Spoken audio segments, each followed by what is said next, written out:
Alors que Kate Middleton est encore en convalescence à la London Clinic, Harry et Meghan prennent du bon temps sous le soleil jamaïcain.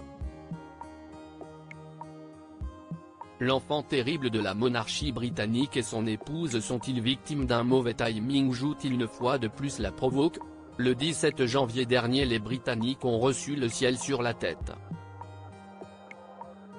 Il est tombé d'abord, sous la forme d'un lapidaire communiqué de Kensington Palace qui informait en substance que la princesse de Galles avait subi une intervention chirurgicale abdominale programmée, qu'elle resterait hospitalisée entre 10 et 14 jours, et en convalescence plus de 2 mois. De quoi inquiéter, la princesse âgée de 42 ans a toujours affiché une forme olympique, elle est extrêmement sportive, quelle pathologie pourrait nécessiter de prendre autant de temps? L'inquiétude a bondi encore d'un cran lorsqu'il a également été révélé que le prince William resterait auprès de ses enfants et de son épouse pendant sa convalescence.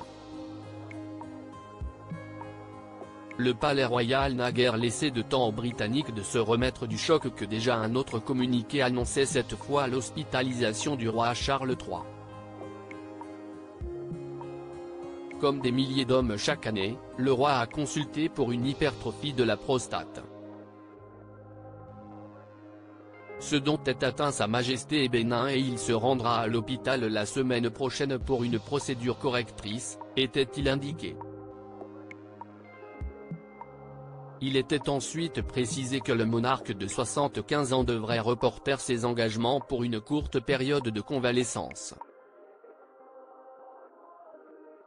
Pendant ce temps-là, en Jamaïque, si les fidèles de la monarchie britannique attendaient avec impatience une réaction publique du fils cadet du roi et de son épouse, ils en ont été pour leurs frais. Les parents d'Archie et Lilibet se sont toutefois, d'après les informations du magazine Hello, fendus d'un message au roi et la princesse de Galles pour leur faire part de leur soutien et leur souhaiter un prompt rétablissement.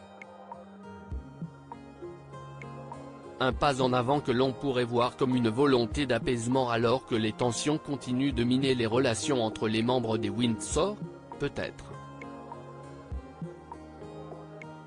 Pourtant, dans la foulée de ces annonces qui auraient pu donner envie au prince de rentrer au pays pour retrouver les siens, Harry et sa femme se sont envolés pour les Caraïbes.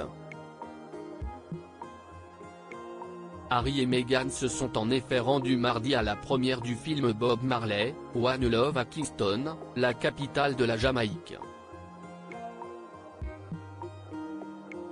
Une apparition surprise et tout sourire au milieu des flashs des photographes sur le tapis rouge du Caribe Théâtre, où les attendait notamment le Premier ministre jamaïcain, Andrew Holness, a rapporté le Daily Mail.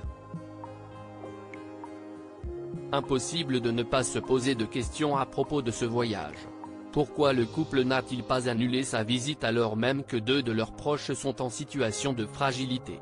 La presse britannique n'a pas manqué en tout cas de souligner que les Sussex étaient au mieux maladroits, au pire insensibles. Chacun ici se fera sa propre opinion, forcément tranchée.